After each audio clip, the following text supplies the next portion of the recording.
to the show.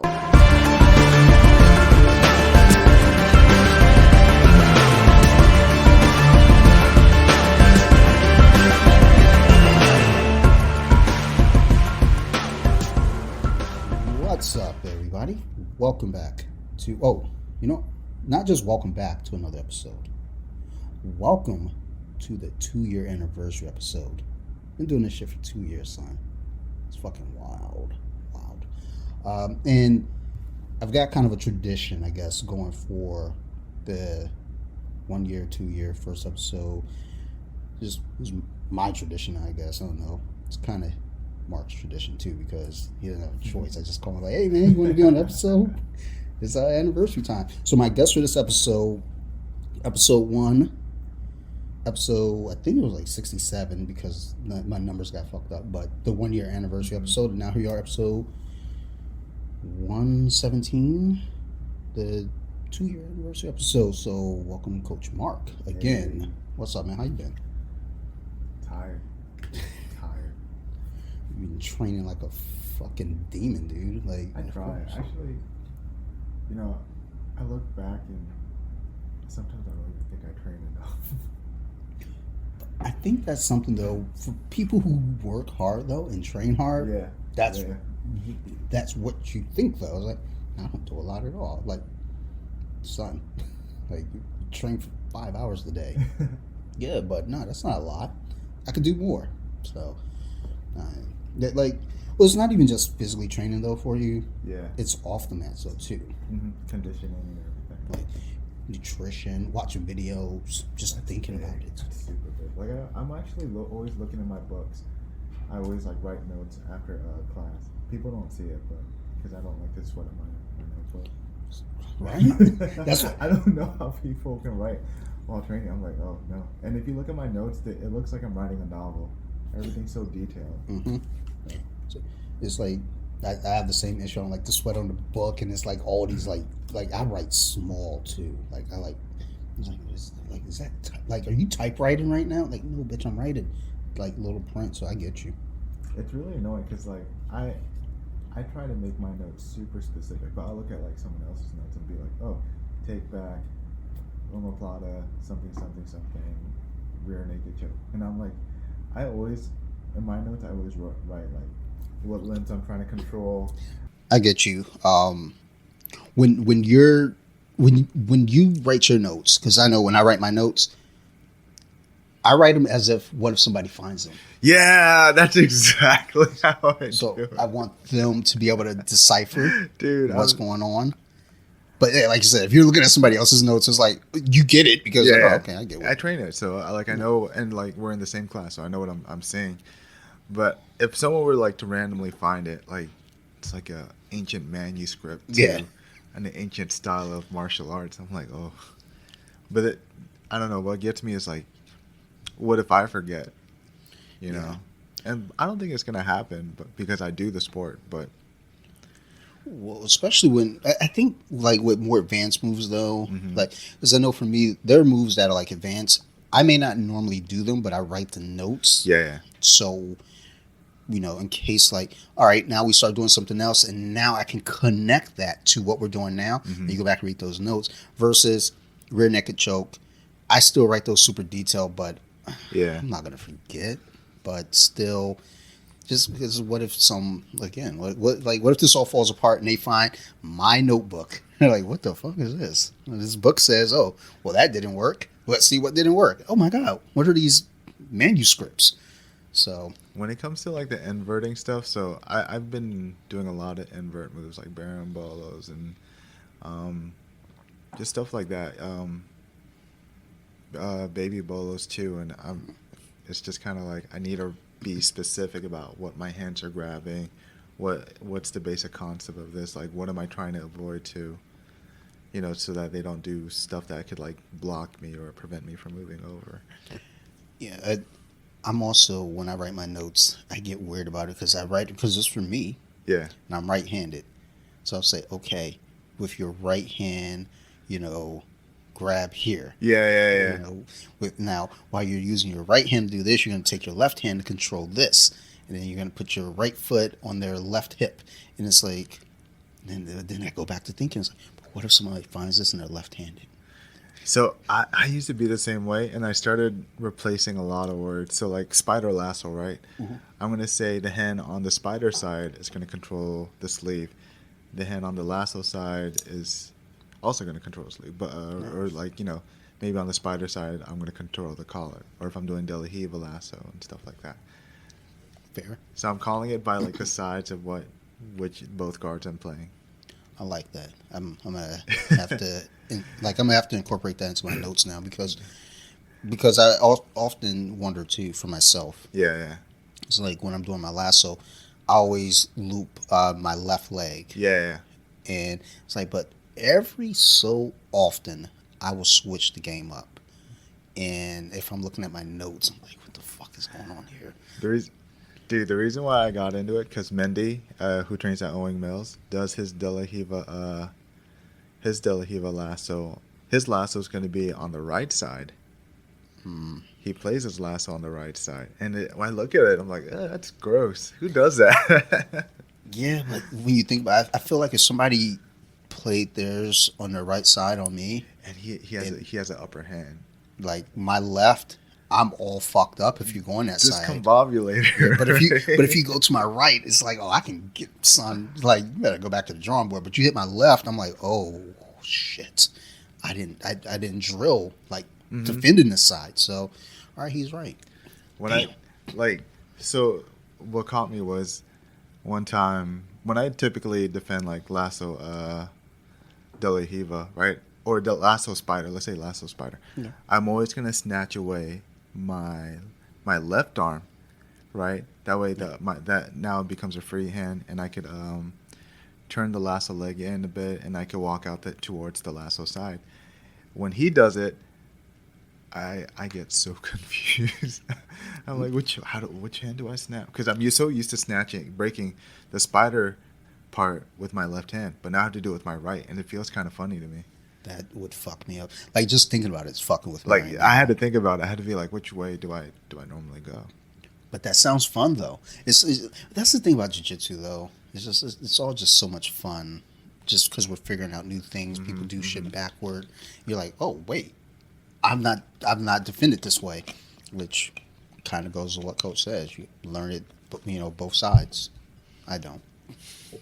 But Coach is right. Learn both sides because you'll run into that situation. So since we've last talked, you've been doing a lot of competing. Yeah. So let's go into that. It's been frustrating since we last talked until now, right? So when we last talked, I got promoted to blue. Actually, I got promoted to blue a while ago. Yeah. Like it's coming. My 2 years is coming up, but I wasn't winning any gold medals, right? And it's like it's small stuff, like I missed I did a takedown, right? But it will be outside of the ring, so it only counts as like an advantage versus actual points. Or when I should have got up, it was just like minor technical mistakes. Like I should have bum rushed forward. Took the posting hand out, but versus like I try to go back in and try to omoplata and stuff like that. So it's just like small stakes.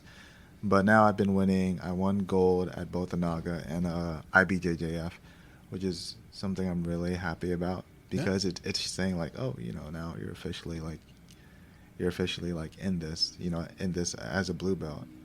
So, and it was I mean, it's really, really nice to actually win an IBJJF medal. That was my first one. Really? Yeah. Because I've never done an IBJJF before. It's always been like Nagas or New Breed or The Good Fight or like other stuff too, local stuff. Because remember, when I started doing, even though I was doing jiu-jitsu, predominantly I was a striker. Right? I did jiu-jitsu just for fun and kind of like to play around with not only the clenching and the foot tricks and everything, but also kind of like just to keep myself ready in terms of and even like from a self-defense standpoint. And like I was also training with MMA fighters, so that scrambling and wrestling was really good for me too. Like I remember I was training like at Master Lloyd's and like both at Ivy League at the time. and that it was just very beneficial. So, but this is like I started getting to IBJJFs because it's a whole different dynamic. I mean, like not to say like Nagas or new breeds aren't good, but like I'm always gonna stick with it's always gonna be the local people. Like I'm always gonna run Yeah. into like Yeah. Conquest BJJ or like Randori or even Silverback, like in Yeah. the Yeah. DMV area, Kaizen MMA. I'm always Yeah. gonna run into those guys here, right? So, and I've done that the past couple of times. It's always been the same thing. And like it's not to say that like it's not a challenge or fun, but if I want to grow in my BJJ career or even as just in my personal BJJ life, I want to be able to go against people from different areas. Yeah. So that's why IBJJF is so fun to me because I went to I went to Atlanta and New Orleans, and now I'm going to New Haven.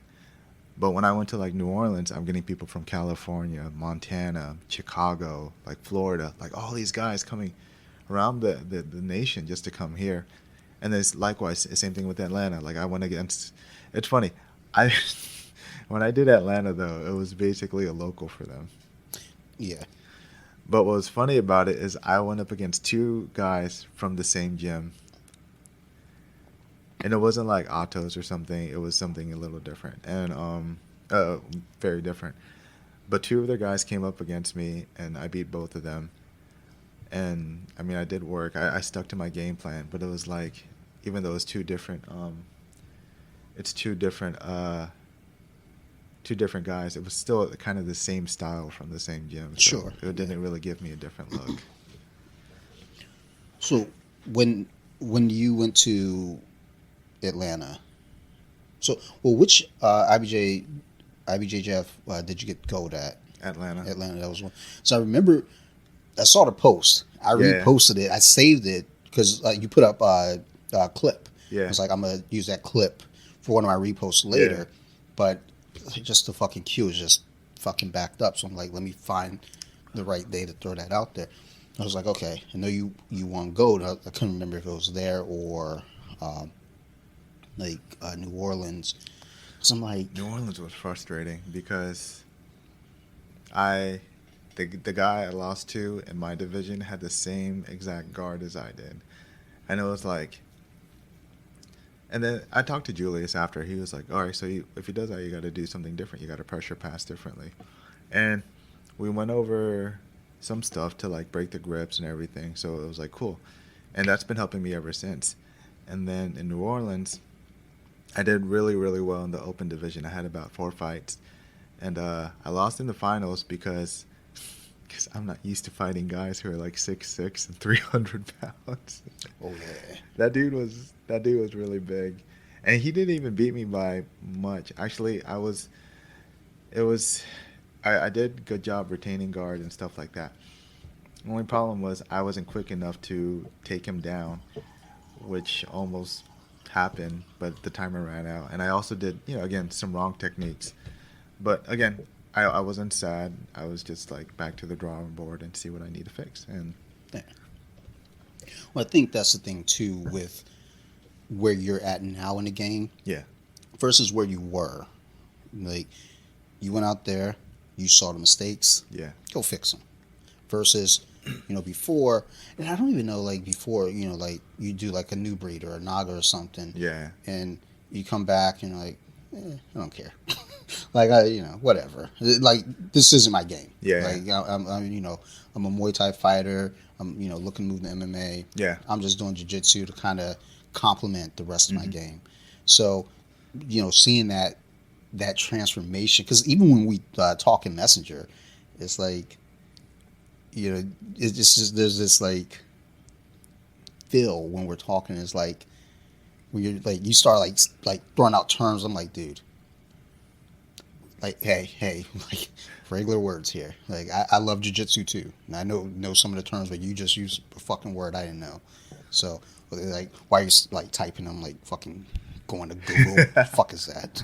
Like I'll like put it in the search in the fucking Instagram. That's the thing. Everyone has like a different term for everything. So like, I know when I would look at some of the tutorials or the videos you sent me of like Gordon Ryan, they use the term wedge a lot. I was Yeah, like, what's a yeah. wedge? I never heard of a wedge before. But other gyms use different terms, but it essentially means the same thing. So, so So it's like hearing certain words just kind of like what they're calling it makes sense to me, and maybe just with kind of being in a few different areas. yeah, Like I don't know, been like a couple different like fucking Michigan and Delaware didn't hear, so it's not like words are that different. But yeah, hearing certain terms is like okay, I think I get what that is, and then you connect it. But like you're saying with Mahoney's pressure pass system that he shows us, like when he does the numbering, it's like the numbers that differently than what that's he's showing.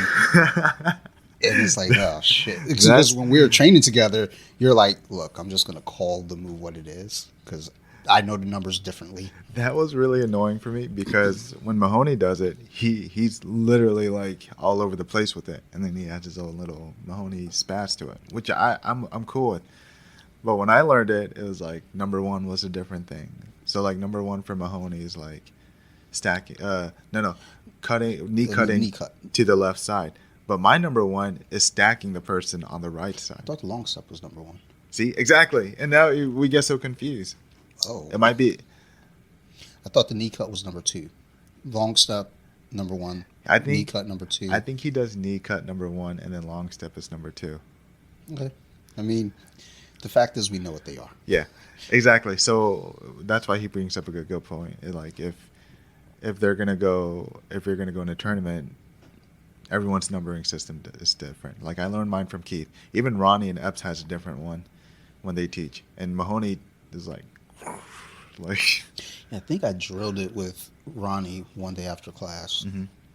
because I had I had Mahoney recorded for me. Yeah, And I'm looking at that, and then when I was going through the steps, even Ronnie was like, his numbers were all like different. I was like, it's I just want to do the moves. Like I don't care about the these sled numbers. passing system is janky in terms of numbering, but Yeah, but it makes sense because everyone's numbers are different. If you call it out in mm-hmm. a tournament, you know, silverbacks may not be the same as 88s. yeah, So you're like, oh, what the fuck is he saying?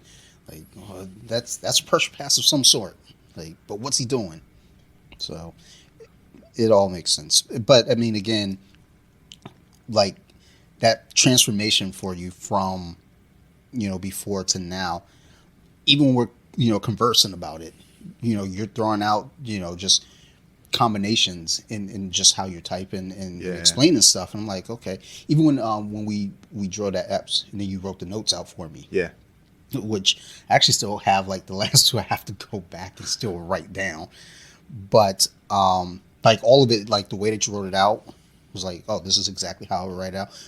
But the terminology that you're using, it was like, okay, like this isn't just some dude writing saying, all right, now you're gonna do this, and like now you got his back. It's like no, it was detailed on how yeah. to transition to a sweep, like whether and just even what to adjust for. Mm-hmm. So, I mean, like, dude, you're a fucking Brazilian Jiu-Jitsu player, dude. You're no longer a Muay Thai guy. Like, accept it. Well, you have accepted it because you've even said it to me. Like, I think Jiu-Jitsu's my gi guy at that.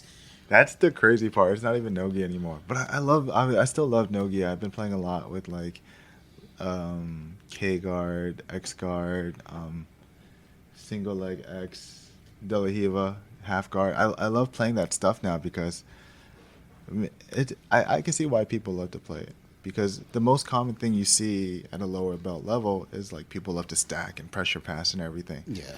But if they can't get past their knee shield, I see so many people just like going for the K guard and like bring them over like deep half and stuff like that just to get like some kind of leg. And I'm like, wow, that looks really fun. And then I started trying it. And that's why I messaged you the other day. I was like, man, X guard is really fun. I ankle locked everyone today because they didn't know what to do. But like I literally everyone I went up against I ankle locked, and I was just like, why haven't I done this more? Because I mean, it's annoying because again lower belt everyone's just trying to pass, get into side control, and kind of work some dominating position. But from bottom guard, I find it so much more fun to be down there and then the person's on top of you, and it's more satisfying to see them get swept over or get tapped from bottom. Yeah, dude. No, especially when you like if you sweep them in a way where they didn't know it was there or it was available to you, and it's just like, what the fuck just happened? I know some of my training partners now. I'm not gonna mention names, but they'll be like, "Fuck, I should have seen that coming." Like, God damn it, why? Obviously, and it's just kind of like, oh, if you saw it coming, you wouldn't fall for it. But dude, I fall into that position though too, where it's like it'll happen, and the thing is, I know as soon as I move my hand, it's like I already feel the weight distribution. I'm like, yeah. fuck. It's just like at that point, I'm just like, it's earned. Like, Yeah. in the training room, it's like it's earned. Take but it. I mean, it goes back to what we were talking about, like with the whole Mikey Musumeci thing, right? It's earned because they know your game plan already. You guys learn together, so they know what you're gonna do. So if they don't see that coming and you were able to catch it on them, that's mega bonus points. Because imagine if it was a stranger, like in competition, you can't. That's always been kind of the thought with like visiting another gym, and then hitting them with something that you've been working hard, you've been getting stuff at your own gym. Yeah. And it's like, oh wait, this shit does work. And it's like, oh wait a minute, just in competition, same thing. It's like if you can get it on your own teammate who knows it, you hit it on a stranger, it's gold. So remember, we're drilling at Epsis' house, right? And we're going over a lot of lasso stuff and everything. So the reason I did that Naga down in Virginia Beach was because, like, oh, this is a system I really want to work. Because I love playing lasso, right? But this is something more in depth now. Like, what if they start taking back, or like or leaning further back, or what if they start like stacking you and stuff like that? So it's a bunch of information for different situations you're in. Yeah. So I wanted to try it out, and it was, and again, I'm drilling it with you guys. I'm testing it out in the training room, which is hard because again, everyone's learning lasso with me. Yeah. But when I was able to do it in Naga, it's like everyone got caught with it. I was like, oh, this is nice. Well, and that's got to be super rewarding though too. Again, your hard work is paying off in a way that, again, it's not working, seemingly not working in the training room. And then you get to see it actually happen in competition. Because like coaches always say, trust the process. Yeah, exactly. And that gets hard, though. It's hard because, like, again, everyone's learning the same thing you are. And it's just like, how are you going to trust the process if you're getting, like, if everyone knows to move and then they have some sort of counter for it. Like, you get stacked or they just snatch away the leg and shit like that. I think that's most disheartening for like those new guys, the white belts that are like, well, coach, what if they do this and what if they do that? It's so frustrating so much. It's like, guys, you guys don't know anything yet. I don't know anything yet, and I compete. I'm a blue belt. I don't know shit. But like one thing I am going to say is I'm going to trust my coaches and like. Yeah. I mean, especially if they say, look, I mean, that's the thing. It's like they're battle tested. It's not like they're just some fucking guys, that. From a back alley or some shit, say, just trust my my street fighting technique here, it'll work. Like, no, these are like fucking champions, world champions that are like, look, it will work. You sure you don't want to do the dust program? Like, I mean, he's from Detroit, so I mean, that's all you. I can't turn my back on a fellow Detroiter. You gotta dodge the bullet, grab the chamber, pull it out, dude. Like, break the guy's finger and then give him a smolder look when you're done. Dude, like, I don't even know how to feel about that sometimes. When I'm looking at those videos, I'm just like, so wait, people really are y'all believe them. All right, cool. I mean, keep yourself relevant. Do some silly shit. There was a Gracie that actually had him at his gym though recently. Was it? I thought it was Henner. No, maybe no. Let me see. Let's look it up. Yeah, it was very recently because there's a lot of. And he actually talked about some of the stuff he does. To be honest, people gave him a lot of shit for teaching that stuff, but he said it in one of his videos where he was like, "Look, there's no guarantee if you'll live or what, right? But what I'm trying to teach is give people confidence to like, hey, if you're at gunpoint." And you don't have anything else to do, then you might as well try and fight back. Because you're going to die either way. So you either get injured and shot at and try to like get out, or you just take the L. Yeah, So and I get, I get it. I don't know. I think from a practical standpoint, and I know, especially on social media, you get a lot of gatekeepers. yeah, Just like, you know, getting, taking it too personal. yeah, Shit like that. And not just that though, a lot of people who jiu-jitsu's so vast in how the moves work, and it's different for everybody, different body types. I post videos, and I'll get somebody else say, yeah, that's not going to really work. It's like, okay. And I've been trying now to find videos where it's being drilled and then show the same video Yeah. in competition where it does work. Because there's a Kat Zingano had a video where she's doing not a cartwheel pass, but she was doing something, and then following, she had several wrestlers yeah. doing it in competition. Didn't hear anyone running their mouths then. A lot of crickets. But that's kind of the point, though. It's like everybody sees it in training. It's like, oh, well, that's just not going to work. It's a controlled situation. And when you get to see it live action, full speed, then it's like, oh, that shouldn't have worked, but it did. Well, no, it should work, because if they fucking bust their ass and drill that hour after hour after hour after hour, it's going to work. Just trust the process, dickhead. There's a video that DC posted where one of his wrestlers went up against, I forgot who it was, one of Habib's boys, but he did like a really fancy like snatch takedown, and I remember reading in the YouTube comment sections like, man, that only works with the pros, and like he only did that because he's a kid. The kid did it in a wrestling match and was able to do it like pretty much every single match.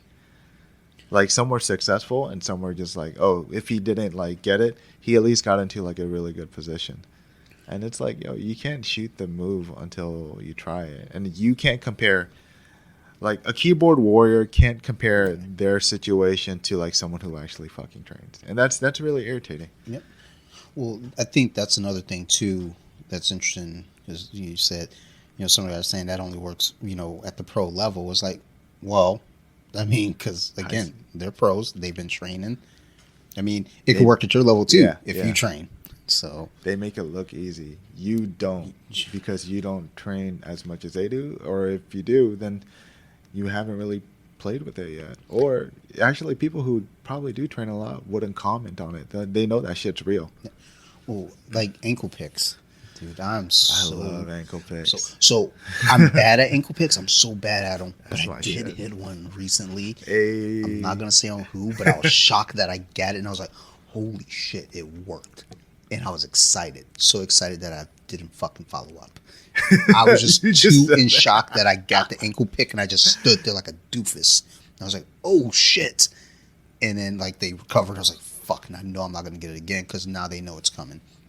But like an ankle pick is something that I could easily say, "Oh, that doesn't work." Yeah. But I haven't drilled it enough. I haven't trained it enough. So, I mean, it would work, and it did work, because I know that person. They do it to me all the time. Yeah, so it's like it clearly works. So for someone to say that anything doesn't work, it's either you don't train enough, or you're brand new and you just don't know yet, or maybe you're just a fucking doof and you don't know how to fucking do anything.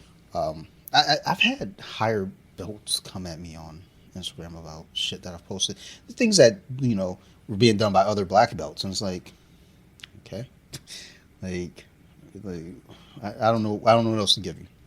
So for situations like that, people that run their mouths about moves that will not work, or you think they don't work, it's like, look, until you're out there, like, shut up. Like, just that's the moral. It's just a matter of opinion. Like I remember, like Gordon Ryan just had a match, right?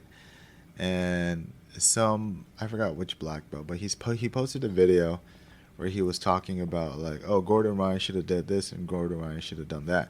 And it's like, that's Gordon Ryan's system. It's a little different, and it's not. It maybe you don't agree with it, but he explained like, oh, I don't like to control the wrist when I do this move because I lose mobility. Yes, I have more control, but I have less mobility. And what I wanted was more mobility. So it's like so he does things certain ways because it works towards the game he's trying to do. Well, I think that's the thing too. Is I think it's just stylistically like yeah, people arguing with each other. well, yeah. I mean, and I think that's the thing too.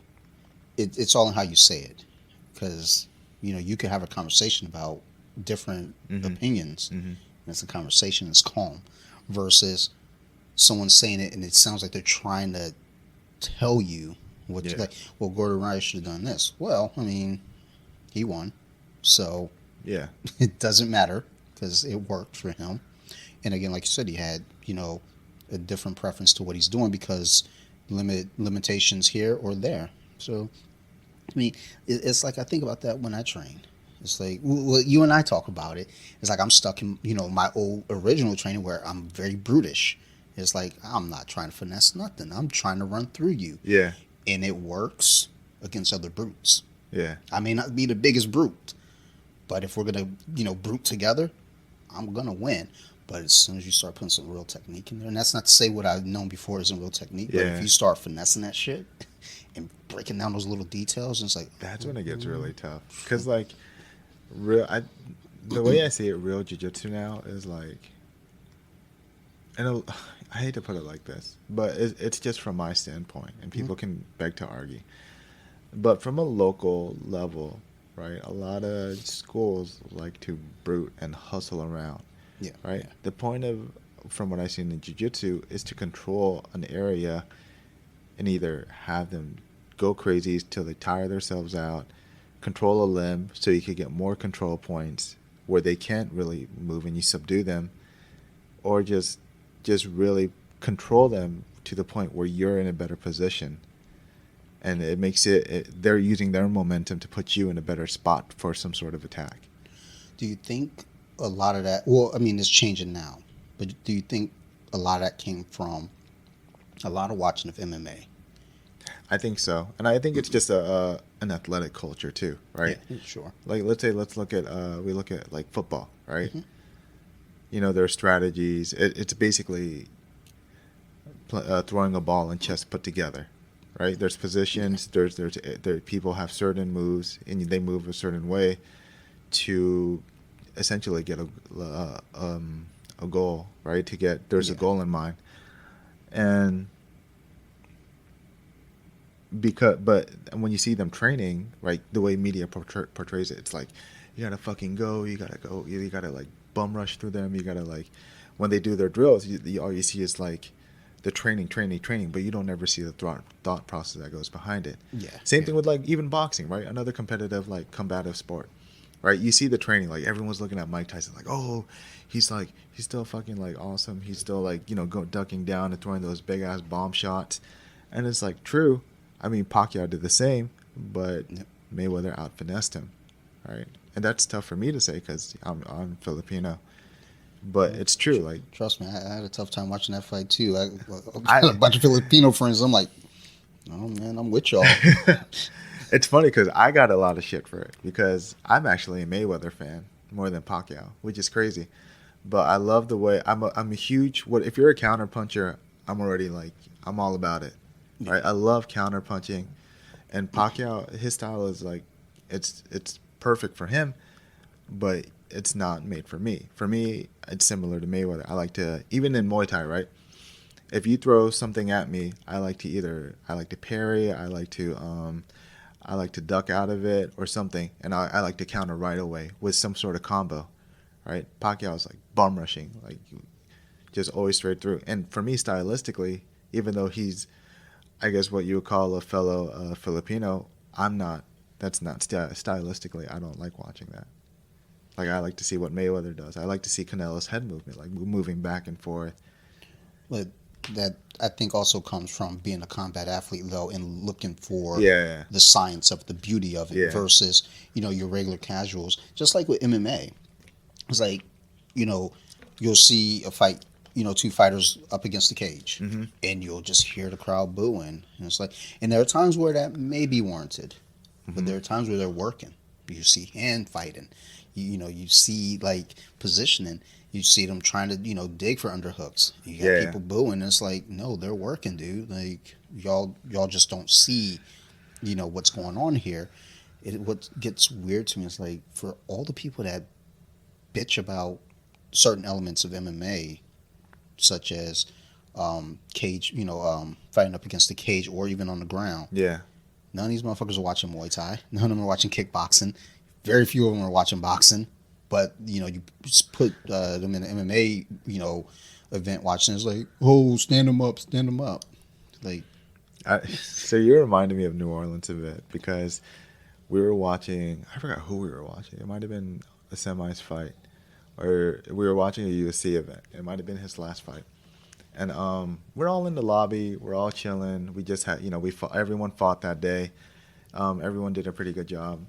We're all in the lobby. I think we're just watching on someone's laptop, and we're just minding our own business. Right? We're just there because there's better reception, yeah, better Wi-Fi, and I'm just sitting next to Mahoney and Coach Julius and some of the other guys, and we're all just watching the ground aspect of MMA, right?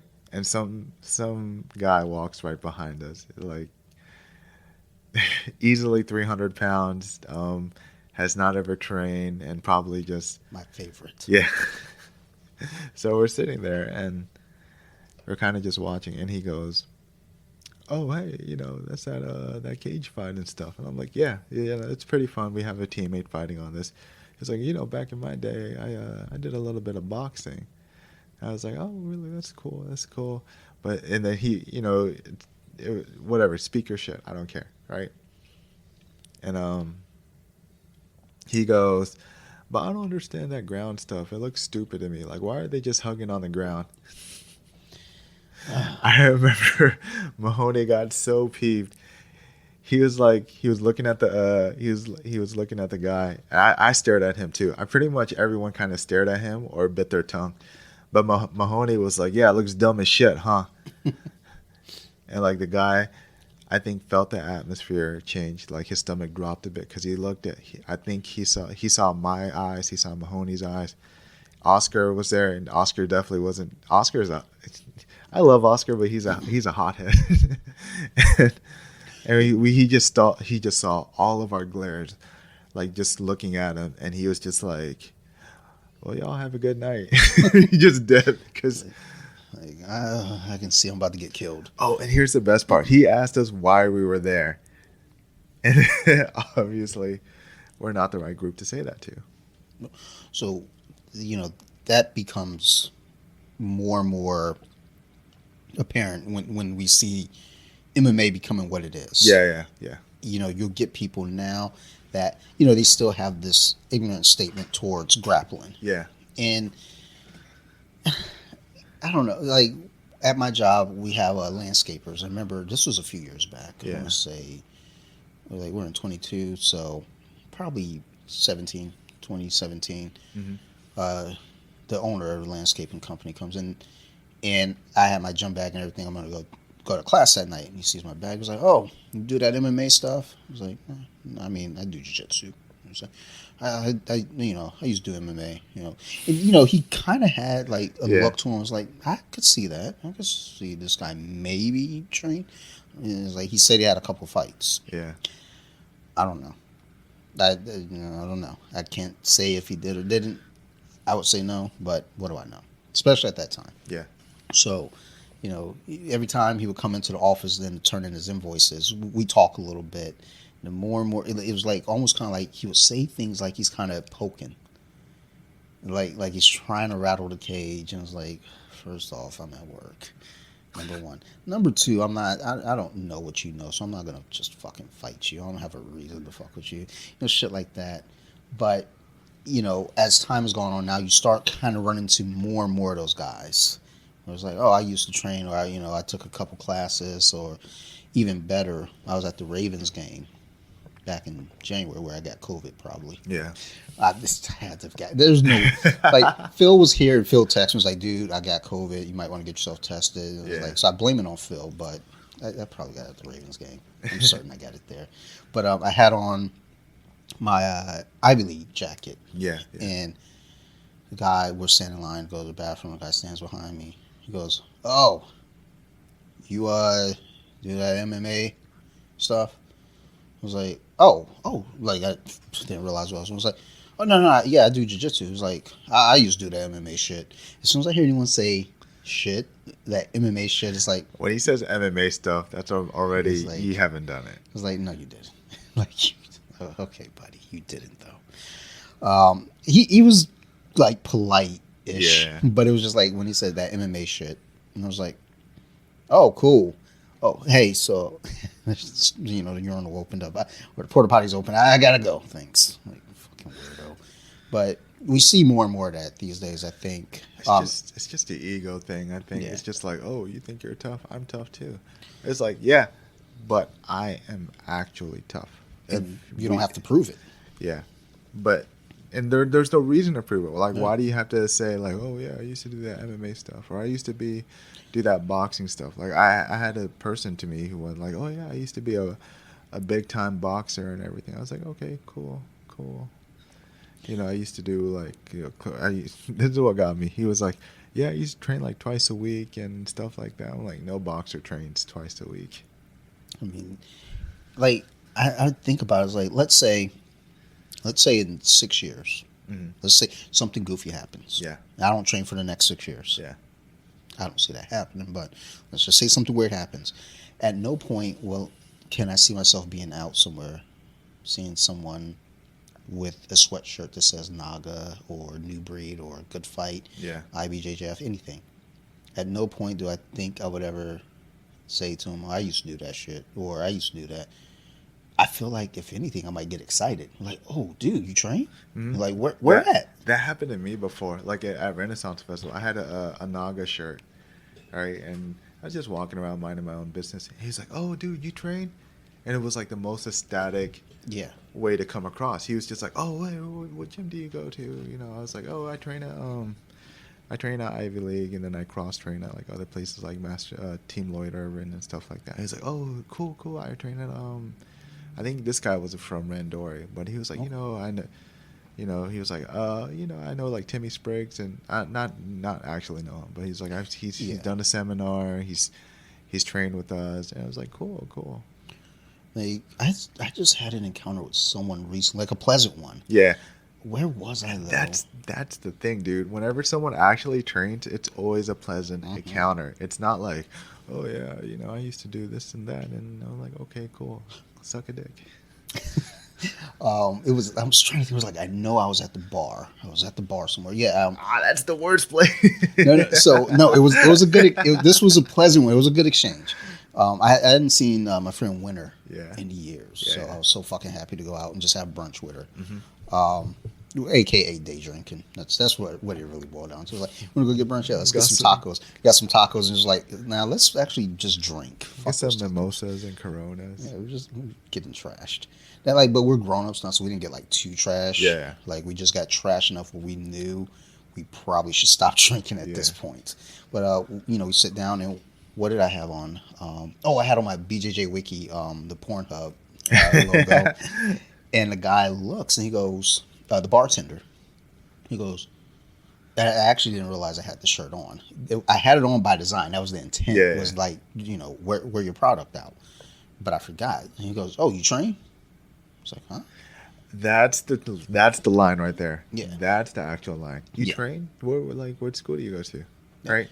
And then it became very organic, and I felt bad because now he and I are having this great conversation, and people are like sitting there waiting for drinks. Like, fuck y'all. Like, we're engaged in a good conversation here.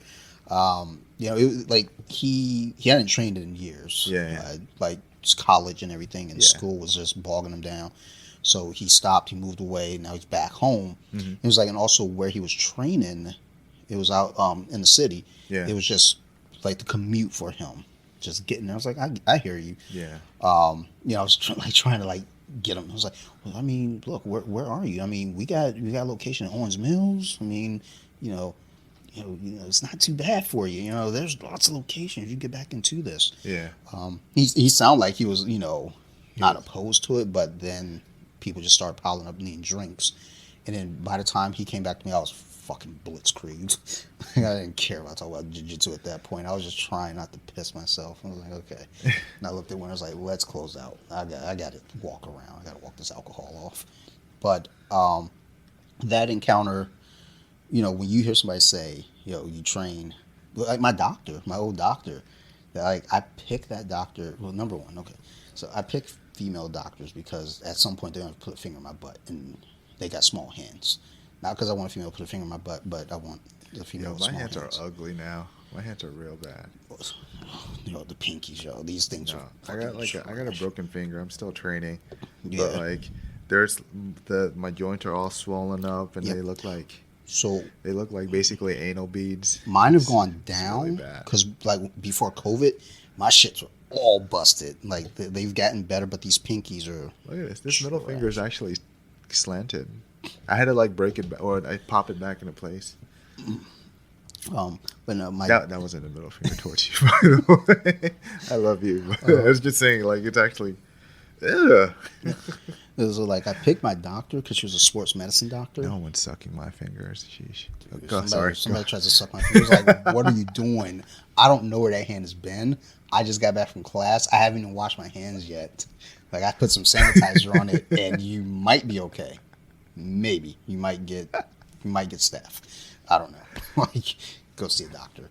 But and I talked to I picked my doctor because she was a sports medicine doctor, and I was like, okay, this doctor will know, like what's going on with me when I'm doing dumb shit. Because I was still like, I'm now a year into jiu-jitsu, but I'm still kind of dabbling in football and basketball a little bit. Yeah. So the injuries are stacking up.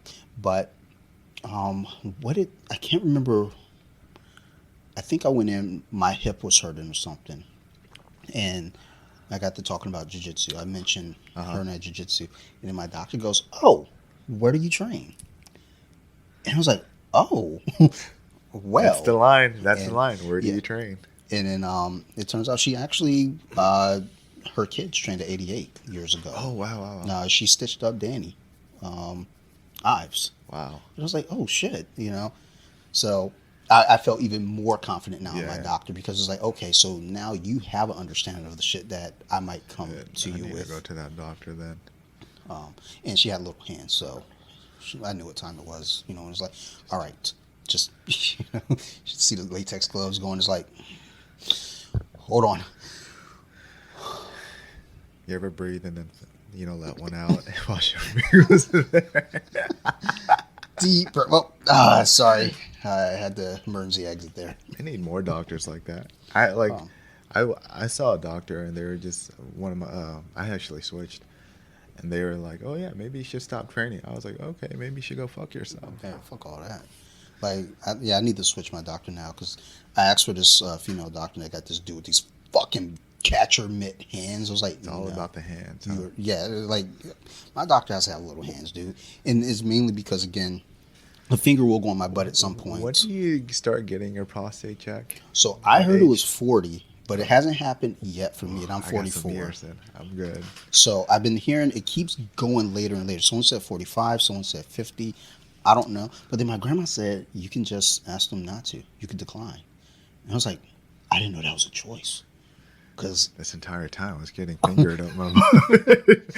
Well, I could say no. You have a choice. My one doctor, he would like do like little hernia tests and grab my balls, and it was always uncomfortable because like he would like do it like he didn't warn me or nothing. I mean, he would say like, "Okay, I'm going to pull down your boxers." I'm like what? Like, what the fuck are we doing? Then he grabbed one of my balls and he asked me to cough, and at this point, I'm feeling a little like uncomfortable, so I give like the little. It's like a deeper cough. Did he smoke a cigarette after he was done? Did he offer you orange juice? No, but I was hoping he'd at least take me to the fucking movies. Something, get me lunch. But so you good? But he's a Star Wars fan though, so I know that. That's all it takes.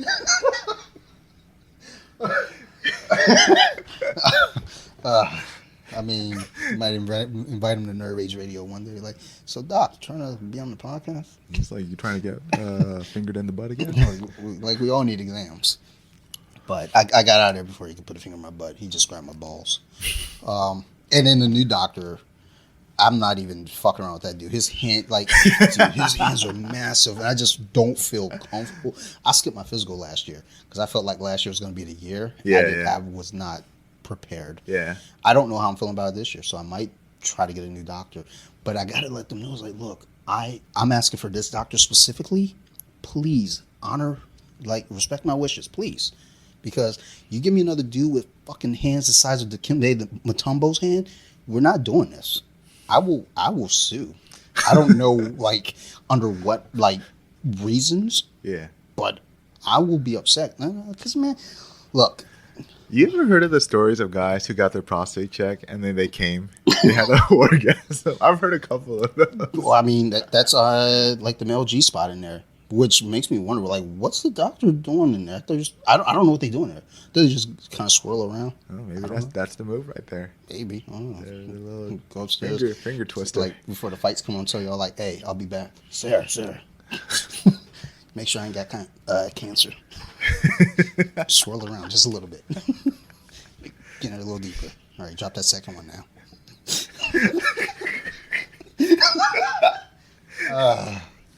This is why we can only do this once a year. But no, yeah, like when my doctor dropped that line, that was like, "Where do you train?" Dude, I was so fucking happy. Because that's like a legit question. They know something, Yep. right? They know something. It's like, well, even my friend Teresa, she worked with someone. Mm-hmm. I can't remember where they trained at, but they were having a conversation, and she mentioned me, and same lingo. Where do they train?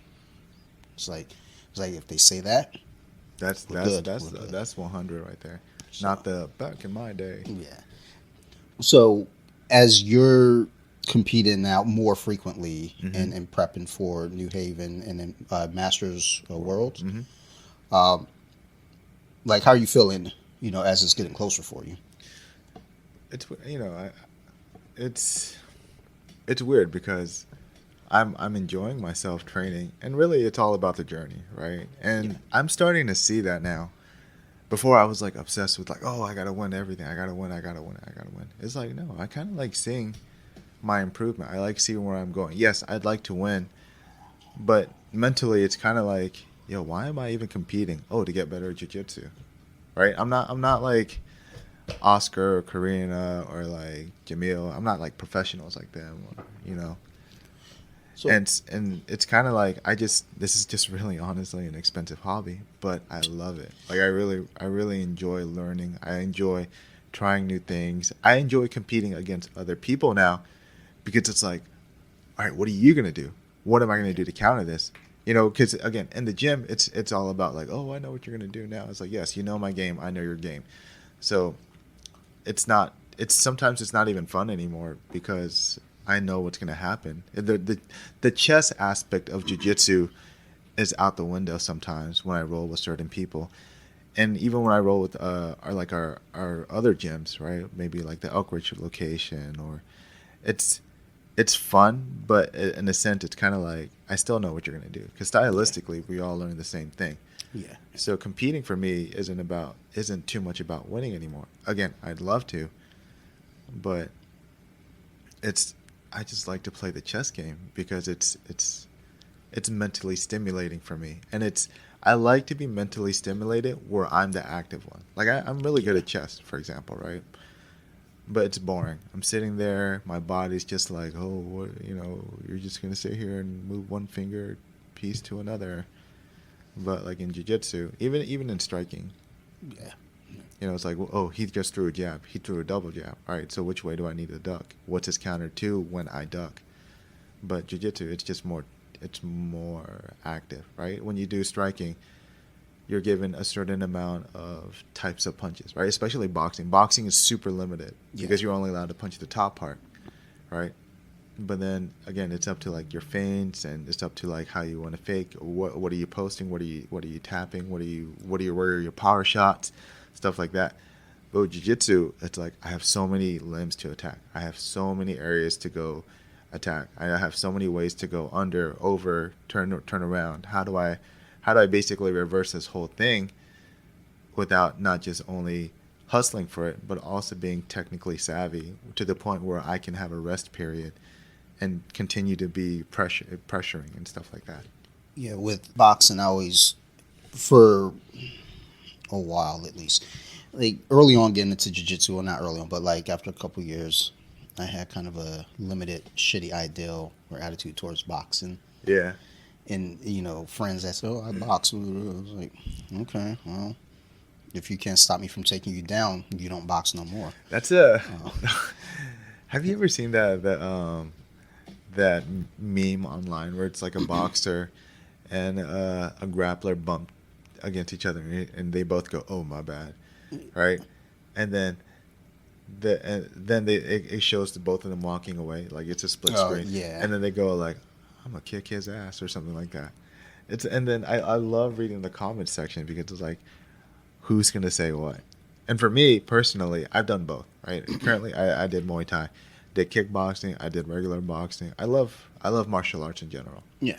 Right, but if you get a guy who knows how to take you down and knows how to like finish it, Yeah. or just even like just lay on you, it sucks. And I give it to the grappler. So I always say, I would say the edge is the grappler. Yeah. If they can get you to the ground, or even get you just kind of tangled up and wrapped up. But I always say like the smarter fighter wins. Mm-hmm. Like the smarter fighter in their own Yeah. discipline, because I'll say, with let's take a collegiate wrestler, Mm-hmm. D1 monster. I'm pretty sure it'll fuck us all up. Just at the very least, they are going to set the pace. Yeah. And that's huge. Setting the pace, setting the tone, that's huge. Now, let's say we get someone who's been boxing, let's say 4 years. Let's say you get a jiu-jitsu player, 2 years. It's like, okay, that's where it gets a little kind of squirrely to me. Because for boxing, 4 years in, I'm not sure, where life is. I don't know how, how good they are, how, what's their learning spot at that point. Whereas a, grappler 2 years in, let's say 3-4 days a week, pretty fucking solid at this point. Yeah. I would put my money on that grappler, but I feel like if that boxer is smart enough to understand his limitations, knowing I can't let this dude get me to the ground, because that's the thing, knowing that you can't get taken down, I'm going to put my money on that boxer now because he's aware. It's just a matter of can he fucking stop it. And also, is that jiu-jitsu player going to pull guard? Pull guard on the boxer. The boxer's going to lean down and just punch the shit out of you, bitch. But I used to have a shitty attitude towards like friends who really favored boxing. But these are also friends who they've never wrestled before. They didn't know anything about the ground game. So I try to explain that shit, and that's why I had a shitty attitude, because it's like I knew they didn't know shit. So I'm like, y'all are fucking dummies, yo. You don't know shit. And it's like, meanwhile, I don't really know shit either, but I know more than them. But, and that's when I started really, like, kind of thinking about it and, like, looking at shit. I was like, well, when you really think about it, like, the smarter guy in their discipline and understanding, too. Understanding of your discipline. Because, again, if you got a striker and they know, I can't let this dude get me to the ground. And see, that's okay. So, did you see Demetrius Johnson versus Rotang? Yeah. That's the example I'm going at, because Rotang they're both beasts in their own discipline, right? Demetrius Johnson, obviously, UFC legend, goes unrecognized because of his weight class. But like, dude is a beast. Rotang, also a beast. I mean, he's won all the titles in the stadiums in Thailand. Or so to speak, and then like one FC champion and other titles that I don't even know off the top of my head. But like, I mean, both are basically masters in their what they do, right? Rotang, he basically fucked Demetrius Johnson up when it was the striking round, right? Demetrius Johnson was just surviving, but when it got to the second round, Rotang was just trying to keep distance, because even the commentator said it. If Demetrius Johnson gets a hold of him, that's the reason why Rotang is running back and forth, running around, and then he threw a hook. Demetrius Johnson ducked under, was able to take it back and finish it. Well, I think Mighty Mouse is also amongst one of the smarter fighters too out there as well. So But that first round, surviving, he yeah, knew like I just got to get through this hmm round because hmm that next round, he tried to throw back, and I was like, nah, nah. it's like that next round. Like first off, Yeah, he's coming at me, yeah, so he's gonna be tired. I'm surviving. I'm a little tired, but you're gonna get more tired trying to keep me from getting you down. yeah. So, I mean, and that's the thing. It's like ultimately the edge I'm always gonna give to the grappler because bias, but also just common sense.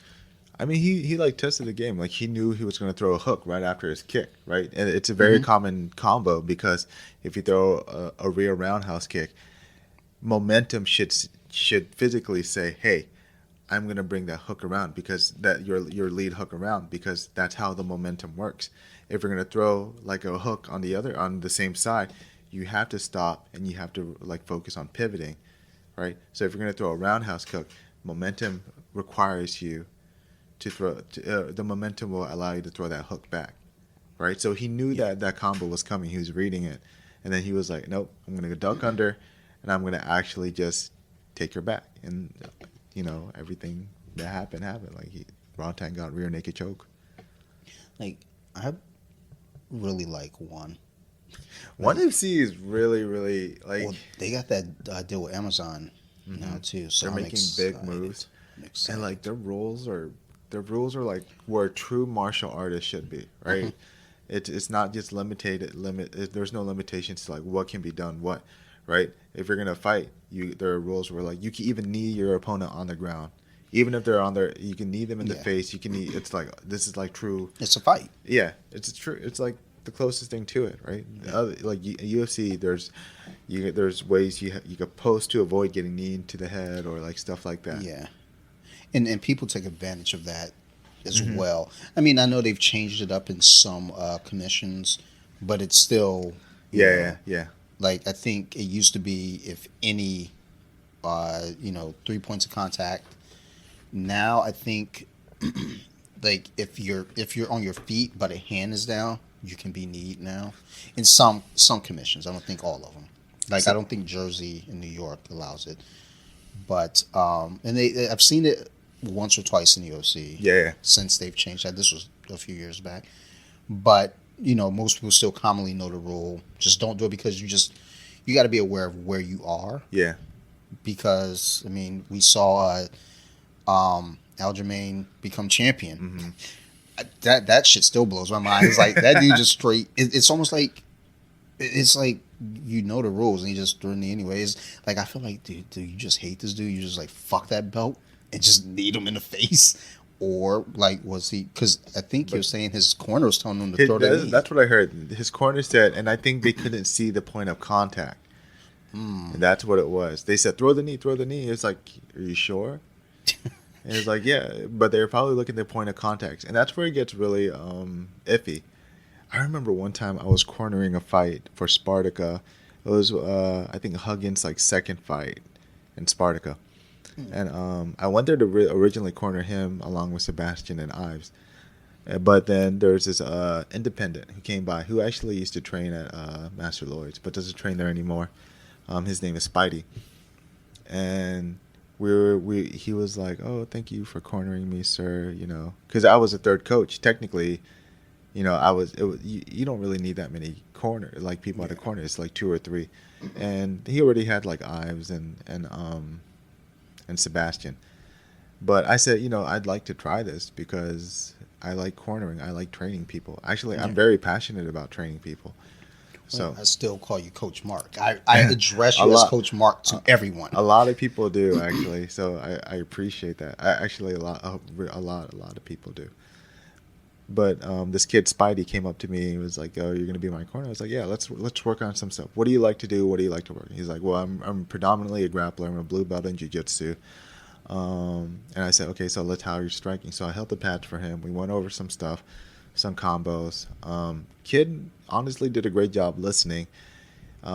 He was checking kicks. He was going for takedowns when I told him to like catch a kick. So like in Muay Thai, you catch a kick, right? You would want to sweep. But I told him like if he throws a kick and you catch it, bum rush his ass, double leg takedown, stuff like that. He was doing a really great job. He was winning the first round. Second round, it got to a point where his opponent, started putting 4 points of contact on the ground. Right? I said, okay, cool. And for Spartica, it followed the UFC rules, right? You can't knee someone if they're gonna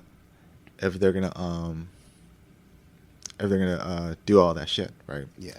So I remember this is a very interesting moment because he looked at me and was like, "Coach, what do I do?" Right? This guy has his 4 points of contact down. What do I do? And I was like, "All right, well, let's fucking work for." So I told him like, throw some uppercuts, right? The guy started eating them. At that point, the guy started shelling up. And I was like, "Good. Now that he's there, post your hand on one of his hands right there." Right, and then the other hand will be pinned against the cage. Now you could throw a knee. So he started throwing knees to the guy's head, and then that's when he fell to the ground. And then from there, I told him like, all right, so now he's at the ground. I want you to shove your knee into that pocket, take his back, right, roll him onto it. And he was able to do that, and he was able to get the rear naked choke, which was really, really awesome because it was like, okay, this is where my knowledge as a coach came in, and I was able to like force the situation and kind of give this guy his W. That awareness too. Yeah. Yeah. Like telling throw the uppercuts. You're gonna force him into something else because like once he covered up. Yeah. Like, and I think that's. I mean, I guess in the game it's known and respected, but I think again, when you get your casuals and your outsiders, don't really get those little. They don't understand those little details. My buddy, he has Oculus, the VR goggles. Oh yeah. There's a boxing game on there. So he uses it for boxing? Yeah. Just boxing? Really fucking good. Not some other stuff? It's pretty fun. How's the VR? Oh no, yeah, the porn. Oh, okay. He says You said it. It's amazing. I don't know personally. I'm gonna this Instagram money keep coming. I'm gonna get an Oculus myself. But the boxing game, it's fun. It's real fun. And that shit's exhausting. I tried it actually. Yeah. So it's exhausting, but I wasn't too tired. Oddly enough, I was okay. Yeah. As a matter of fact, I didn't like when it was like in between rounds. I was like, "Fuck that! Come on!" Like, no, I can't. Yeah. Like, because if I sit, now I'm gonna cool down. Yeah. So I was just like, I gave it 15. No, I gave it 30 seconds. I was like, okay, cool. Let me get back in there. And that's what I was trying to explain to my buddy. It's like, those little details. It's like, as I'm like doing the stuff that we taught the kids in jiu-jitsu, like kid jitsu, kid Muay Thai, kid striking, just doing that. I got a knockout. Like that shit worked. But so that's my boxing debut. I'm like, now I'm coming for y'all. But apparently someone got sexually harassed on the meta using an Oculus. I heard. Did you read about that? That's so fucking humans, it never fucking cease to amaze me, dude. It's like, this is a safe space and you're still out there fucking getting rapey. Like, what the fuck is wrong with you, dude? Just keep it real chill. Like, but then you have VR porn. Go somewhere else. Why are you fucking with people in the party rooms now? That's not like even their avatars. It's like little Wii avatars. Yeah. Like how? Why? It's like, oh, I love that bob cut you got, girl. Look at your head. It's all round. Like, what the fuck? Like, people are so goddamn messy. It's so messy. Oh my god, dude. Like, every week, I'm like, we need to hit the reset button, please. I think, they restart the Large Hadron Collider. So I think that probably is our reset button. I think that's what caused the Mandela effect. I shit you not. I'm gonna try to let's get out of weird because I don't want to have three episodes in a row where we get too weird. But I'm just saying, it's the alcohol. Dude. But this is my third mug of wine. The fights haven't even like the prelims are still on, so we haven't. I'm here drinking Jack like out of a coffee mug. Like, hey man, this is look, man. It's just a good time. Just it is. I got some red sangria. It might be expired. I don't know, but it tastes good. Can alcohol expire? I thought it gets better. Yeah, I was with gonna say, age, yeah, it should only get stronger. So right? why they tell me to drink it like within 6 weeks of opening? I just I don't know. feel like Maybe oxygen will come in and oxidize the alcohol. maybe. You know what's really wild? Looking at the time, my daughter didn't come out and say goodnight. I feel a little emotional about that. Fuck, daddy. I'm watching the fights too upstairs. Yeah, she probably up there plotting on me. Well, no, she likes to come out and she's like, Dad, like, she puts on little gloves, like, can you hold the mitts up? Oh yeah, she still likes to do that. Yeah. Well, so she's getting better with her jab because it used to be like she pulled the arm weight back. I was like, what are you doing? Like, so last time I was down here, she was like throwing it. I was like, oh shit, she didn't pull that back. Like, she actually just threw the jab, like straight up. Hey, cool. I was like, all right. She threw a push kick. I was like, all right, solid. Teep is kind of trash, but whatever. I mean, she's 6. What the fuck? And I'm not a fucking Muay Thai coach. I'm a fucking jiu-jitsu guy. But she keeps calling it jiu-jitsu. Dad, can we do jiu-jitsu? Then she fucking starts kicking me. What the fuck are you doing? I checked her kick the other day. She like clash shins with me. I gotta learn her. Fuck out of here. But yeah, having a good time here, drinking up. So, as you're prepping and getting ready for your next 2 competitions, and what comes after that, I know you're talking about kind of dialing it back a little bit. I do want to dial it back because, first of all, it's expensive. I got a new job at a different. I'm going to be starting working at a high school now. Oh, I don't have the sound machine set up yet, but let's make some noise. God damn it! So yeah, I got a new job. I'm going to be working at a high school. So I want to start just getting accustomed to that, and I kind of want to just train without. I want to free train because I want to get back into striking just to stay sharp, right? I have no reason to compete again and go back in the ring. And if I do, it's really just a pity fight. Like if they go like, oh hey, can we find someone who wants to fight at 195 or 205? I'd be like, sure, I'll do it. Will I be happy? Oh no, I'm fat and old. I mean, that's how I feel with most shit I do. Yeah, I'll do it. I don't want to. But I'm gonna do it. I'll do it, and I'll give you like the real I'll go 100, but it's kind of like I'm gonna complain every step of the way, mm-hmm. and I'm gonna fuck you up. I'm gonna literally knock you out and be like, oh, see, no, I'm so tired. No, my back hurts, my hips out of place. Look what you made me do. Look at this. Look, I didn't want to do this. You wanted this. God damn it. I will say I want to do more. If I do compete, I want to do more like Naga stuff. Because I like the rule set for that, at least for the nogi, right? Because I'm enjoying playing leg locks. I'm having really a lot of fun with that. You can wrist lock across the board in Naga, right? Yeah. Oh, that's why you want to do Naga. Oh yeah, I've been wrist locking a lot of people too lately. It's just I don't know. A lot of the stuff people find disrespectful, I've been enjoying, and it's not because.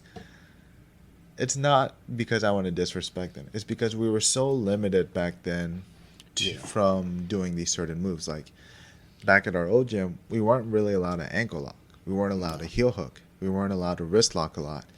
And it's like, why are we limiting that? Now I kind of want to just dive right into it. I think also too, like when you're messaging me, you're talking about like ankle locking everyone the other night. It's like, well, fuck them. Like, they can't stop it, keep doing it. That's what Coach told us in football. If they can't stop it, you keep doing it. Mm-hmm. That's the way life goes. Until they can stop you, you keep going. And the second that they stop, you switch it up. Go do something else they can't stop. Yeah. And let them figure that out after 15 tries. So fuck their ankles. Oh, they're defending the ankle, straight ankle lock? He'll hook them. Fuck them. fuck their ACL. They don't need that shit. Like, bitches. I will say, like today, I tried working on entries to get into an ankle lock position. My God, I got fucked up. I have tried different ways. I have a post I'm going to put up. I'll send it to you directly though. Different entries for heel hooks and straight ankle locks. Because I was excited. I saw that shit the other day. I was like, ooh, when do I put this up? It's fun. Like, I'm loving it. Like it's weird because I end up in those positions all the time unintentionally, and it's like, you should do it. I'm not that guy, but I got you here. So what I tend to do is I'll posture. Like, I'll grab it and just let you know, like, I have it. Because there was, like, This was a couple years ago. There's a couple white belts like kept fucking with me and just kind of going for my leg. So I was like, okay, you can go for my leg. I got pretty flexible ankles. First off, number one. Number two, they're doing it wrong. It's like, here, let me show you how to do it. And I know I was doing it wrong. Yeah. They don't know I was doing it wrong. So, you know, it was like, it obviously wasn't too wrong because it worked. They tapped. Yeah. But I didn't feel it was secure. Yeah. But it was good enough. And that's the thing. It's like, I end up there a lot on accident. It's like, I should just probably start playing that game. But I also don't fucks with no gi like that. So, like, I'm not opposed to no gi. I actually like no gi more, to be honest. But I'm just, I think, well, part of why I like it is because I sweat a lot. So you can't really fucking hold me. But the problem is I sweat a lot, so I slip in my own sweat, and I feel so stupid when I do it. I remember one time I did Coach Ty's class, and it was a no-gi night. Well, he teaches mostly no-gi, and it was a hot summer day, and everyone was so sweaty that like you could literally slip and slide across the mats. And it was like the most disgusting thing. But then I say it's disgusting, but then we started using it like a slip and slide. Like I was one of the people who ran across a flat mat and sliding off it. What was it? Oh, I remember back at the old gym, the old Ivy League. I remember we were doing the was it warm-ups? It had to have been warm-ups, but I think we had a class before. And I remember we're jogging around, and I slipped in my own sweat. And it was just this one patch. Yeah. It wasn't like the mat was covered. It was just this one patch, and I happened to hit it, both feet in the air. Perfect break fall, played it off. Like, because what can you do at that point? You hit the mat, everybody sees it. You can't even like, whatever. It's like I hit the mat, laughed, got up, and it was like, what? I said something silly to kind of compliment it, but. I mean, shit, motherfucker sweat. I don't know what to tell you. Like, fuck y'all. It's part of the game, honestly. Yeah, people like, oh, it's all sweaty. I don't want to do no-gi. You guys get sweaty. I want to do more no-gi. Actually, I do like no-gi. Like I said, I like it more than gi. The only thing I like in gi is the controls, like with the lapels. But even with that, like I still try to do things without relying on the lapels. Yeah. Because, if you get a good collar tie, you get that no gi anyway. So just keep that same energy in gi, and you'll be fine. But every so often, get a little lazy. You got to get that lapel and like, come here, bitch. You yank them down. But actually, there's this one white belt that I've been rolling with on Wednesdays. Well, every so often. He's not there too often, but he and I rolled gi. He's pretty good. He was trying to go for a punch choke. Did he feel disrespected? So he was digging his knuckle into my cheek. Oh yeah, that's annoying. I'm not gonna tap because he's a white belt. Well, let me tell you, this was 3 weeks ago. Yeah. I've just gotten the ability to fucking eat a burger again because he was digging his fucking knuckle in, and that shit was all like swollen and bruised. And I was like, I'm not tapping. He hit me with an omoplata instead, and he earned it. It's like it was a sweet setup. I was like, nice. Like, what, I don't know what to tell you. That was a nice setup. You got me. Like, holy shit, I didn't see that coming because I was like, we were like half guard, and I can't remember how he got me there, but like I leaned too heavy. And he saw the opening, he pushed and kicked that leg over. And he got his leg from under me. And I was like, oh, shit. You tried flipping over? Yeah, I tried. He anticipated. Because as soon as I felt myself going, I tried to do the flip. And he caught me. I was like, oh, shit. Like, oh, no. And I tapped. I was like, all right, tap. He earned the fuck out of it. But that punch choke was trash. I was pissed. So I like to go with him no-gi. So I could just fucking ankle lock him left and right. Because he's not ready for it. I know he's not ready for it. It's like, I'm just fucking destroy him. It's like, fuck you and your fucked up punch chokes, bitch. Sorry, I'm been drinking a little bit. I'm a little emotional right now. Trying to get it out before my daughter comes out and say goodnight. So she'll come down and hear, Dad, why are you saying bad words again? Yeah. No, did I tell you when like she saw a bee, like when it was springtime? Oh, she said something. Is that a fucking bee? And I knew she knew the words. She didn't know the context. I think for years she's been saying, "What the fuck does that mean?" Just like, what the fuck is cunt? So like I don't think I say cunt around her. So I'm not a fucking complete monster. Yeah. But we're watching Moon Knight. Fine parenting there. In the truck, it's the first episode. The truck is going backwards, and she's like Sarah and I are like laughing. Oh, when he's going down the hill and everything. Yeah. Like Sarah, like, oh my goodness, and so it was like, oh shit. She started. And Sarah didn't catch it. I was like, hey. And Sarah was like, what? I was like, she just. Oh, and we just told her like, look, there's some words that are for adults, some words that are for kids. Yeah. And the thing that's fucked up, she doesn't. She didn't ask like which ones are which. But she knows that shit and fuck her off limits. But I think those are the only ones I really say around the house. I don't know that I say bitch a lot. I say cunt, but not around her. I think I say cunty sometimes, and I've called a couple people twats. But I don't know that she's like, because I kind of say I'm like real sly. So I don't think she catches them. I think I say motherfucker once in a while. Yeah, but look, my kid's not like using heroin, so I think I'm still doing a good job. I don't fucking know. I think she's 6. So, is there any, with transition to wanting to do more like local, like Nagas and things like that? Yeah. So, with that being the case, like, what would be kind of the catalyst to get you back to an IBJJF tournament? Nothing. Are those completely off limits, or just like kind of cutting it down a little bit? I'm still gonna do like regionals, right? Okay. But I'm not gonna do it like any Grand Slams because, again, I just want to have fun. It's just there are people who were like, oh, you should do Worlds, you should do Masters. I'm like, yeah, I mean, I'll do it when, but like this coming year, it's not gonna be too appropriate because I do want to go back to school. I want to finish up a degree that I started, another degree. And I want to get that done out of the way.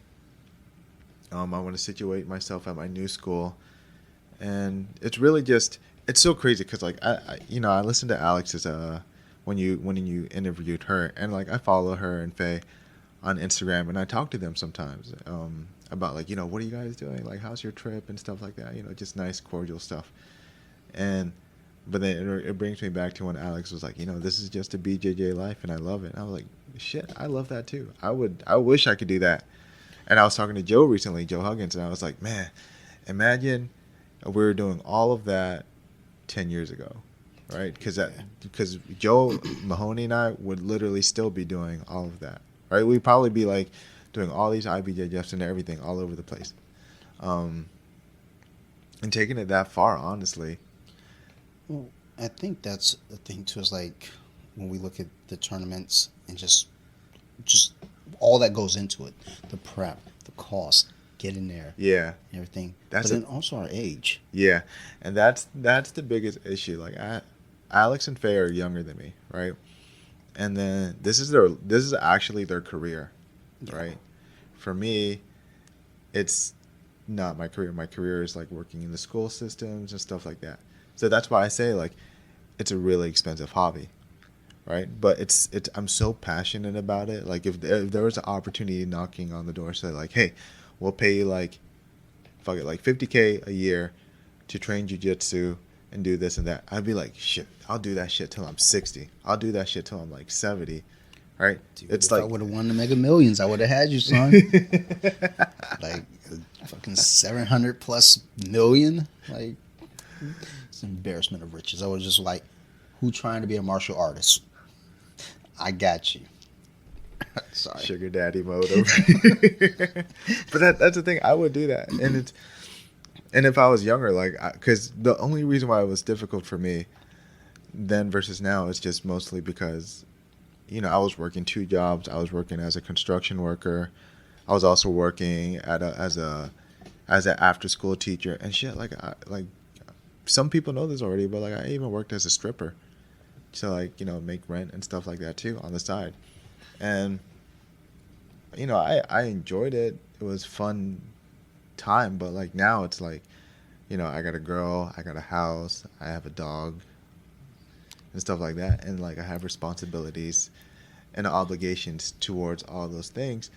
And it sucks because I still want to do all these things like, oh, I want to compete. I still want to like get to like purple belt and have a good time, right? But like obviously I'm not even worried about purple belt anymore. Like, last year I was, but now I just want to like enjoy the process. And really like enjoy the process of like, all right, being a blue belt, what can we learn? What can we fix? Being a purple belt, cool. You're at that pro level now. What can we fix? You know, just what can we fix? What can we learn? What can we develop?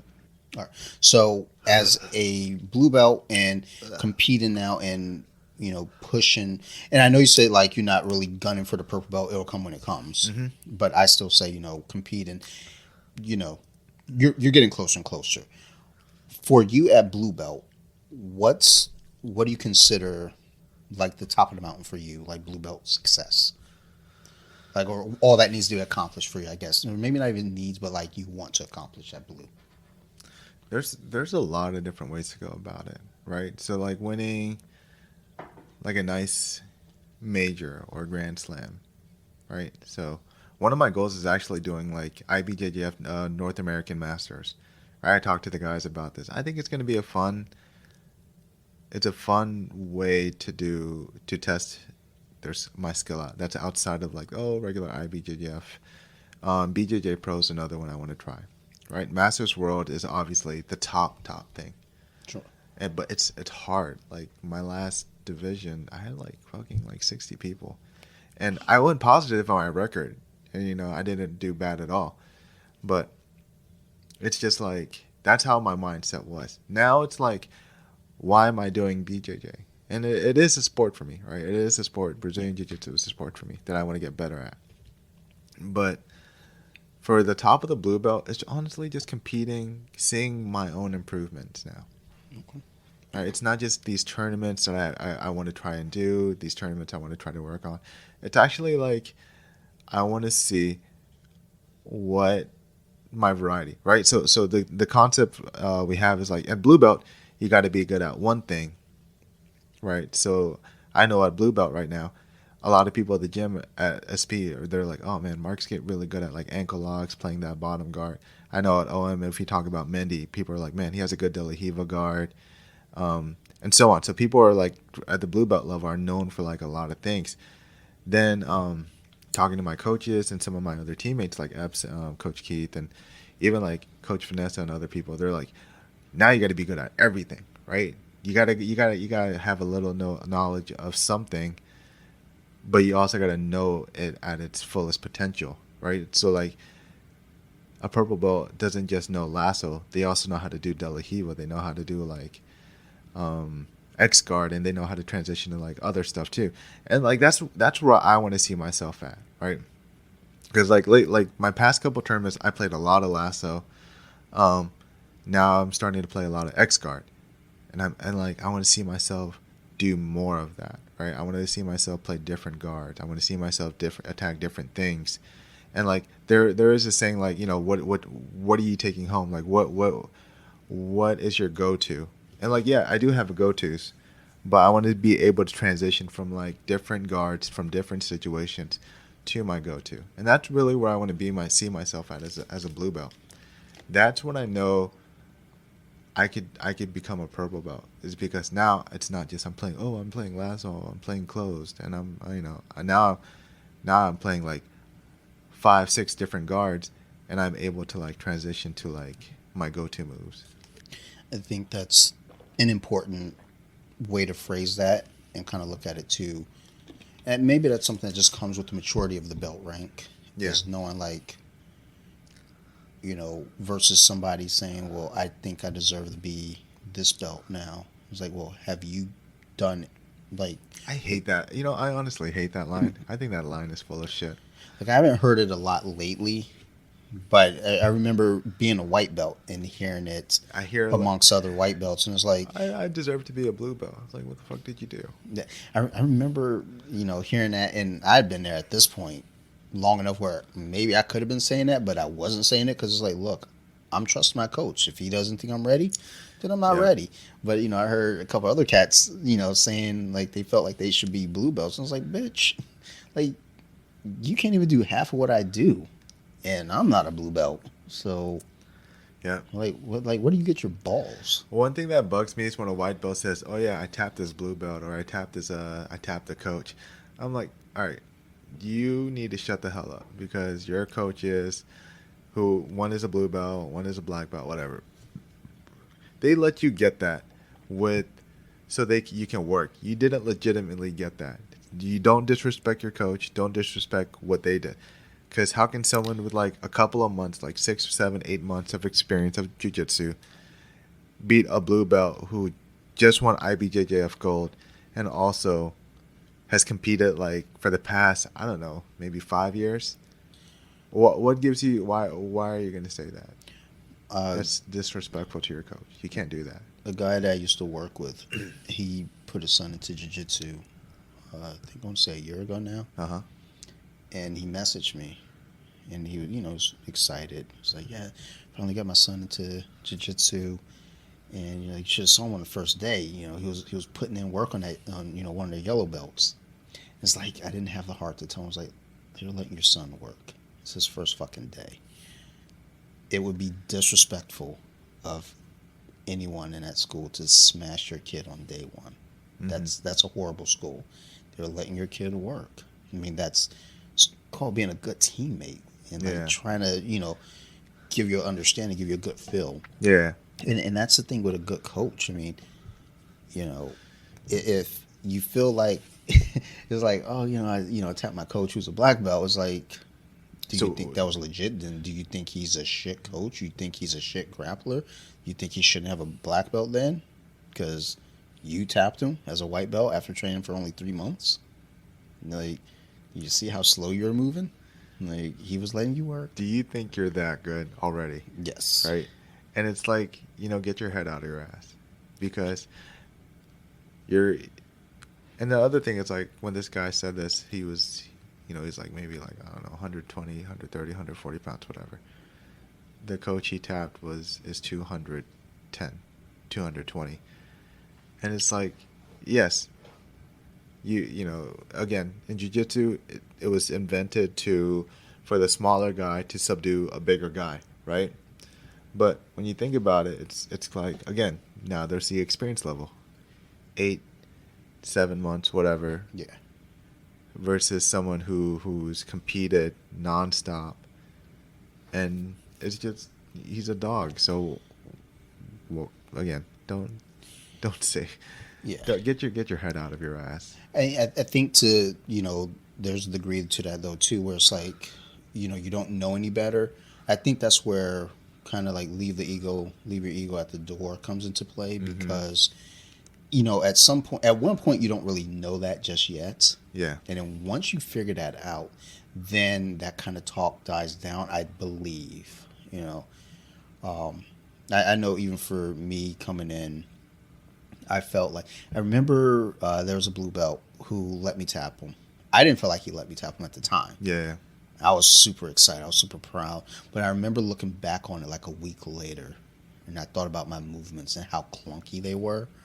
I was like, oh, shit, he let me do that, didn't he? Yep. And I was like, fuck. I was like, okay. But then it was like, well, good. I appreciate him letting me go through the motions. Yeah.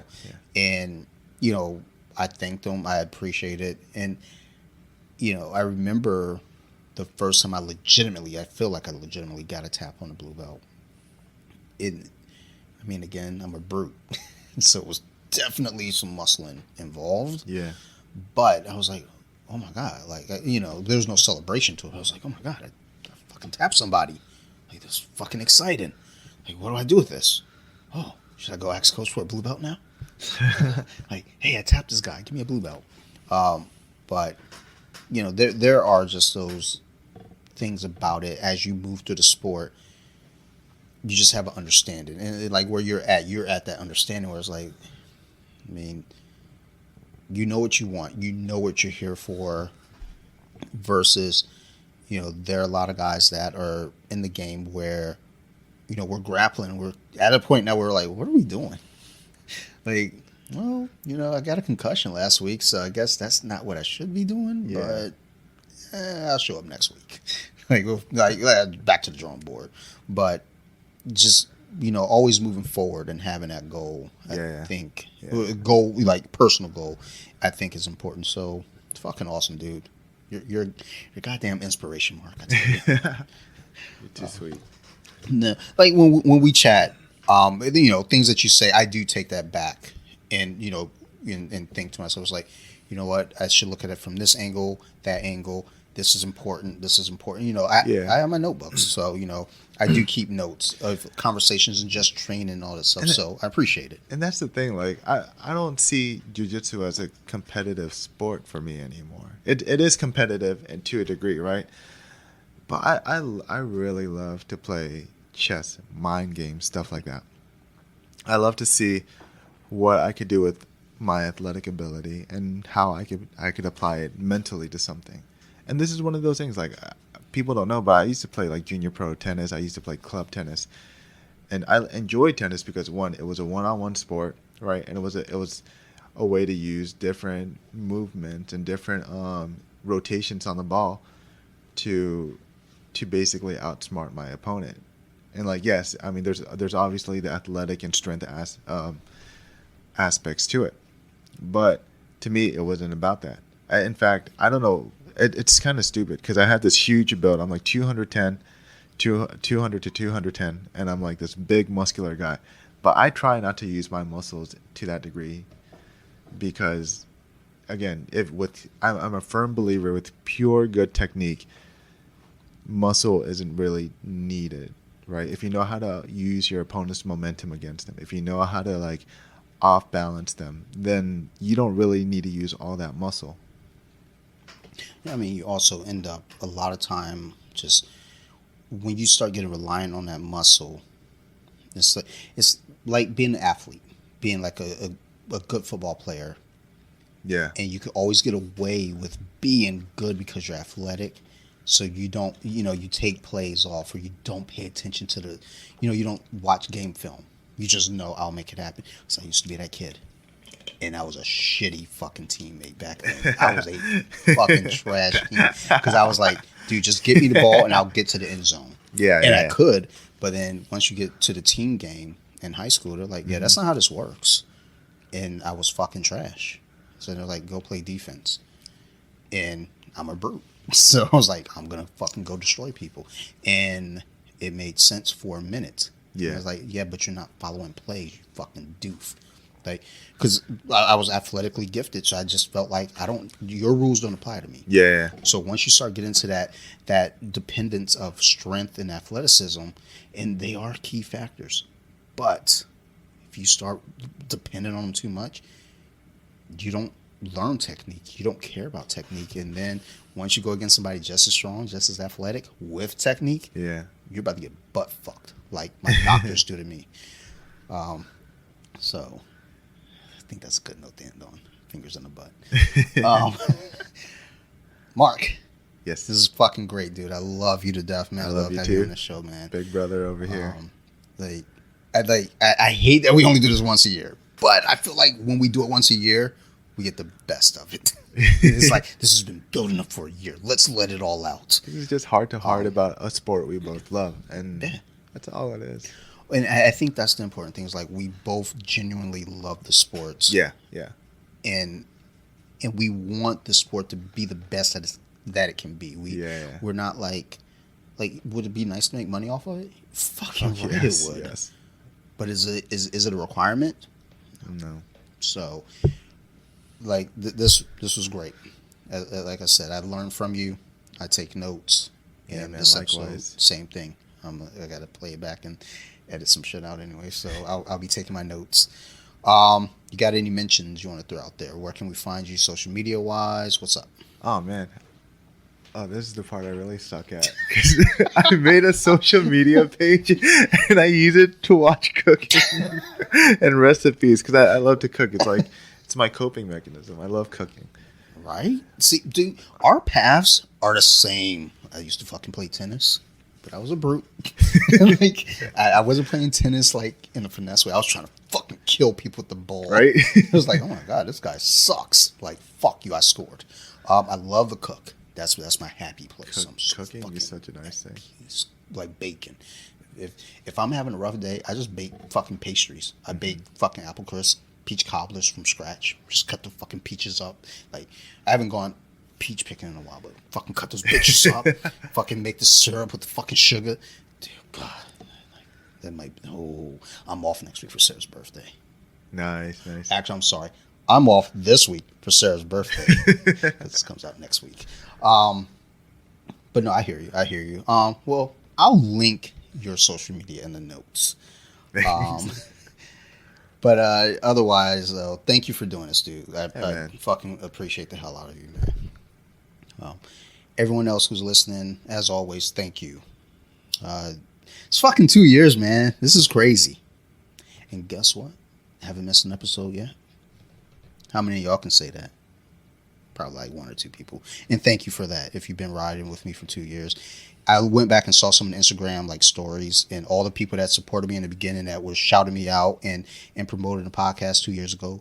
And even still to this day, thank you so much. I appreciate you. If y'all have any questions, concerns, criticisms, feel free to reach out to me. bjj.wiki on Instagram. Off the Mats Podcast on Instagram. I'm available. I'm an open book. I'd like to give a big shout out to my good friends Eric and Allie over at Armbar Attic. Go check them out on Instagram, TikTok. Go check out the website as well. Also, go check out my friend Amy, BJJ_judo_co on Instagram. And she runs a bunch of groups on Facebook. The Blue Belt Mafia, White Belt Mafia, meme pages. She's fucking hilarious. Go check it out. And go check out the website as well. I'll link that in the notes. And then check out my other podcast, So You Like Horror. Most recent episode is going to be my wife, Sarah Beth. We'll talk about the Final Destination franchise. So go check it out. Otherwise, love you all. Thank you so much. You fucking guys keep listening. We're going to make it to a 3rd year. Thank you all. Love you.